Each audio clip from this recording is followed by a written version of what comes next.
और चलिए पहली बड़ी खबर का रुख करेंगे। लोकसभा में आज पेश होगा वक्फ संशोधन बिल। जी हां, दोपहर 12 बजे पेश होगा ये वक्फ संशोधन बिल। बिल पर 8 घंटे चर्चा के लिए सहमति बन गई है। लोकसभा में भारी हंगामे होने के आसार जो है वो नजर आ रहे हैं, क्योंकि देखिए कल ही जैसे एडवाइजरी कमेटी की बैठक हुई, उसी के बाद से विपक्ष जो है वहां से वॉकआउट कर जाता है, 12 घंटे की मांग करता है।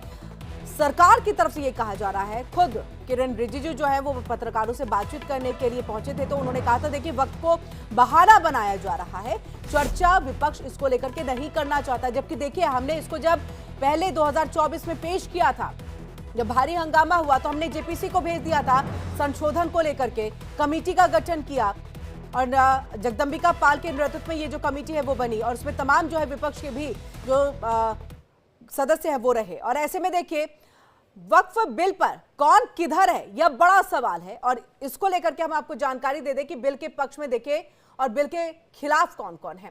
तो देख सकते हैं कि कुल 16 पार्टियां हैं और कुल 24 पार्टियां। तो बीजेपी, उनके पास जो नंबर्स है वो 240 है, कांग्रेस के पास 99 है, टीडीपी के पास 16 है, समाजवादी पार्टी 37 सीटों उनके पास सीटें हैं, और इसी के साथ जेडीयू की बात करें तो 12, टीएमसी 28 सांसदों के साथ है, शिवसेना शिंदे जो है वो 7 सांसदों के साथ है, डीएमके 22, आरएलडी 2 और वहीं शिवसेना उद्धव गुट जो है वो 9 सांसदों के साथ। जनसेना पार्टी की अगर बात करें तो 2 उनके सांसद हैं, एनसीपी जो शरद पवार गुट है उनके 8 हैं, जेडीएस की बात की जाए तो 2 है और वहीं आरजेडी 4 सांसदों के साथ है। ऐसे में ये कुल मिलाकर के देखिए यहाँ पर 16 पार्टियां हैं। कौन पक्ष में कौन विपक्ष में है ये आपको हम पूरा ग्राफिक्स के जरिए दिखा रहे हैं। देखिए एक बिल के पक्ष में जो है वो टीडीपी है, जेडीयू है, क्योंकि इनसे ही मिलकर के जो है वो सरकार बनी है, ऐसे में इनका सपोर्ट बहुत महत्वपूर्ण है। वहीं शिवसेना शिंदे गुट जो है वो भी इसको सपोर्ट करते हुए दिखाई दे रहे हैं, आरएलडी भी सपोर्ट करते हुए दिखाई दे रही है। जनसेना पार्टी की अगर हम बात करें तो 2 जो उनके सांसद है वो भी सपोर्ट करते हुए दिखाई दे रहे हैं। वहीं देखिए बिल के विपक्ष में आप देखिए यहाँ पर आरजेडी, कांग्रेस जो सबसे ज्यादा मुख्य विपक्षी पार्टी के तौर पर है, नेता प्रतिपक्ष में राहुल गांधी, और देखिए समाजवादी पार्टी, इन सब का जो है वो विपक्ष में है।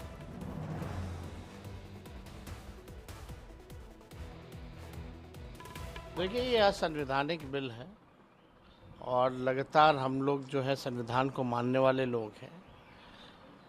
भाजपा के लोग चाहते हैं नागपुर का कानून को थोपना, वो हर किस हम लोगों को बर्दाश्त है। हम लोग गंगा ज़मीनी तहजीब को मानने वाले लोग हैं। जो डाइवर्सिटी है हमारे मुल्क की, देश की, वही खूबसूरती है। शुरू से ही हम लोगों ने पार्लियामेंट दोनों सदनों में, चाहे राज्यसभा हो या लोकसभा हो, इसका हम लोगों ने विरोध किया था। चाहे बिहार में विधानसभा हो, विधान परिषद हो, उसका विरोध किया था इस बिल का। और आने वाले समय में भी हम लोग विरोध करेंगे। ये हम लोगों को हर किस इस तरह का बिल जो है कभी भी मंजूर नहीं होगा। तो हम लोग इस बिल को लेकर के एकदम क्लियर हैं कि किसी भी कीमत पे हम लोग इसको बर्दाश्त नहीं करेंगे। वक्फ बिल से मुसलमानों का एक बड़ा तबका दे आर फीलिंग थ्रेटेंड। तो मुझे लगता है कि सरकार जल्दी में और कहीं ना कहीं पोलराइजेशन वाली जो पॉलिटिक्स है उसको ध्यान में रखकर उसके मद्देनज़र इस कानून को बना रही है।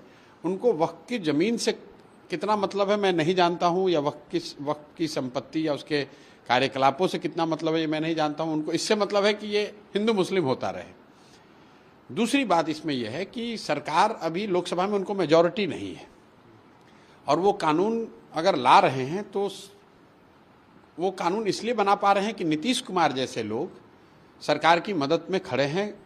क्योंकि अगर नीतीश कुमार जैसे लीडर लोकसभा में इस बिल के पक्ष में वोट न दें तो किसी भी हालत में सरकार ये कानून नहीं बना सकती है। देखिए हमारे यहाँ वक्फ की वही अहमियत है जो मज़हब इस्लाम में नमाज, रोज़ा, हज, ज़कात की अहमियत है। और वक्फ का मामला हमारे यहाँ खालिसतन 100% मुसलमानों का अपना मजहबी मामला है। इसमें किसी किस्म की सियासत और राजनीति ना होनी चाहिए जो हो रही है। और जो भी अमेंडमेंट्स प्रपोज हैं उस सिलसिले में पर्सनल लॉ बोर्ड पहले ही क्लियर कर चुका है कि ये अमेंडमेंट्स हमें क्यों कर नामंजूर हैं, मुल्क के आइन की रोशनी में भी और इस्लामी शरीयत की रोशनी में भी।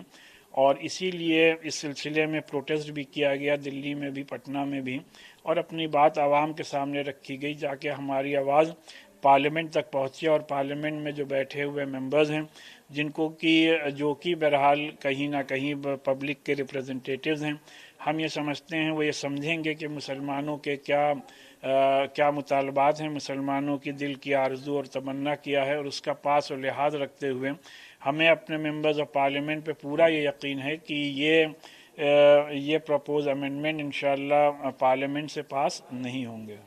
जो बार बार सरकार कह रही है कि मुसलमानों को कुछ नहीं बिगड़ेगा, वक्फ बाय यूज़र जो इन्होंने हटाने का काम किया है और कह रहे हैं कि हमने नहीं हटाया, उसके अंदर प्रावधान कर दिया कि कोई भी संपत्ति जो सरकारी हो, जिसके अंदर सरकारी हिस्सेदारी हो या विवादग्रस्त हो, उस संपत्ति को जब तक वक्फ नहीं माना जाएगा वो एक डेजिग्नेटेड ऑफिसर को उसकी जांच दी जाएगी, और जब तक उसकी जांच नहीं होगी वो तब तक विवाद संपत्ति वक्फ की नहीं रहेगी। तो उत्तर प्रदेश सरकार ने 78% प्रॉपर्टी 14,500 हेक्टेयर में से लगभग 11,500 हेक्टेयर लैंड सरकारी घोषित कर दी, जिसके अंदर खानकाएं, ईदगाहें, मस्जिदें और कदीमी मस्जिदें 400, 500 साल पुरानी मस्जिदें भी शामिल हैं। और अब ये अधिकार चला जाए डेजिग्नेट इस कानून के बाद डेजिग्नेटेड ऑफिसर के पास, वो तय कब करेगा उसकी कोई समय सीमा नहीं है। तो ये जो विवाद की स्थिति पूरे देश में खड़ी होनी है, ये बहुत खतरनाक है और ये पूरी तरीके से संविधान के धारा 14, धारा 16, धारा 25 के ऊपर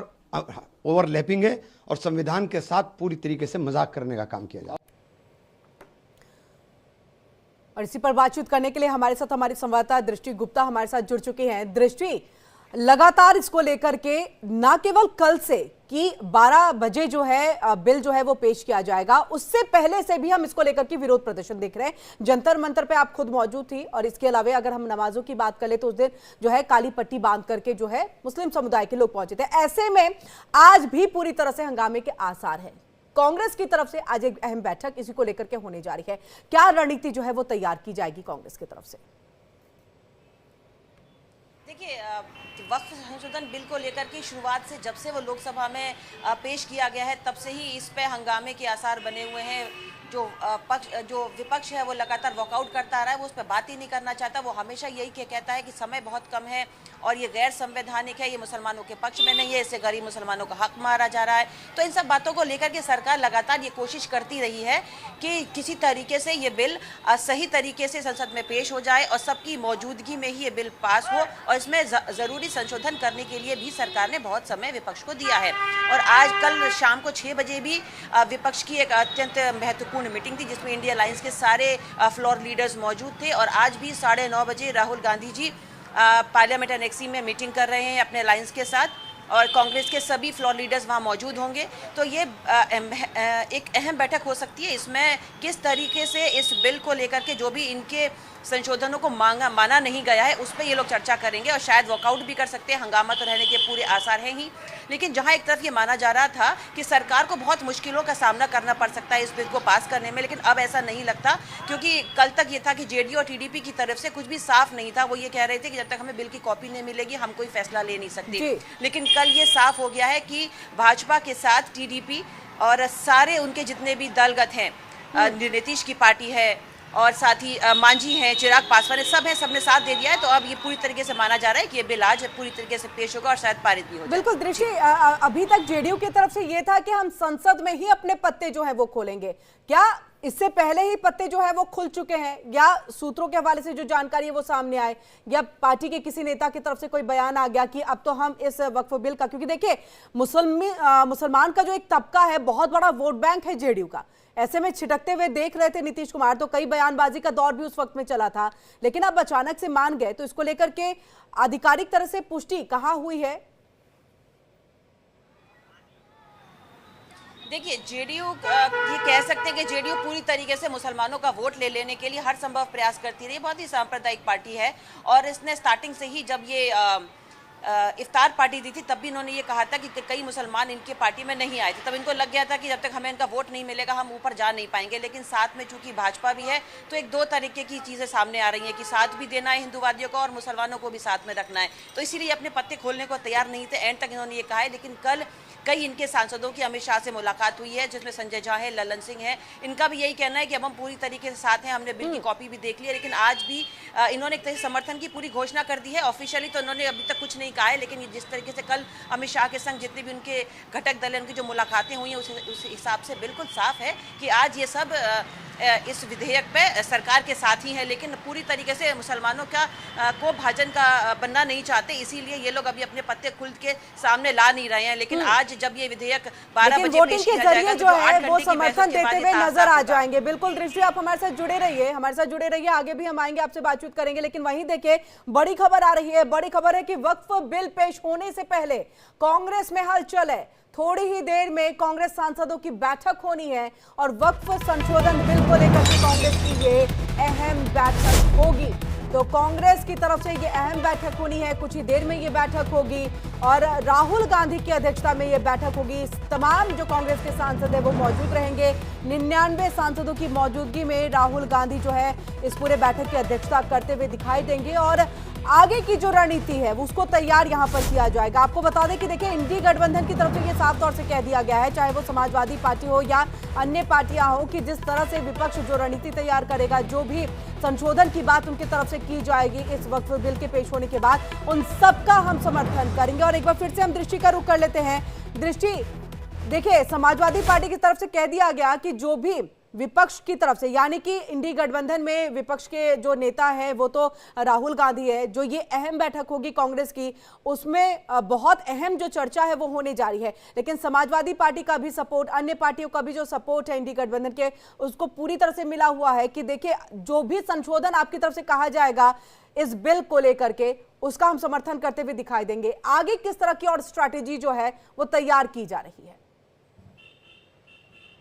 देखिए आज जो 9:30 बजे राहुल गांधी के नेतृत्व में जो इंडी अलायंस की मीटिंग है, उसमें तृणमूल कांग्रेस है, डीएमके है, समाजवादी पार्टी है, कांग्रेस है, जितने भी घटक दल हैं इनके, ये सब लोग मौजूद हैं और ये लोग पुरजोर तरीके से विरोध कर रहे हैं। अखिलेश ने तो साफ साफ कह दिया है कि हम बिल्कुल भी मुसलमानों के विरोध में आने वाले इस बिल को नहीं मानेंगे। ये बिल पूरी तरीके से असंवैधानिक है। तृणमूल कांग्रेस भी नहीं मान रही है, डीएमके भी इनके साथ है और कांग्रेस तो पहले से ही इसका विरोध कर रही है। कई मुस्लिम संगठन है, लेकिन पता है किरण, आज ये दो तरीके की चीज़ें हमको फील्ड में देखने को मिली हैं। एक तो कुछ मुसलमान संगठन इसके खुशी में भी आज पार्टी दे रहे हैं कि आज ये बिल पास हो जाएगा, सदन में गया है, हम लोगों का बहुत अच्छा होगा, भला होगा। और इसके साथ ही दूसरे ऐसे संगठन हैं, मुस्लिम पर्सन लॉ बोर्ड है, जो उसके विरोध में भी आज सड़क पे उतरते दिखाई दे रहे हैं। तो आज मिक्स सा रिएक्शन दोनों मुस्लिम संगठन की तरफ से भी रहने वाला है, कुछ जो पक्ष में है और कुछ जो विपक्ष में है।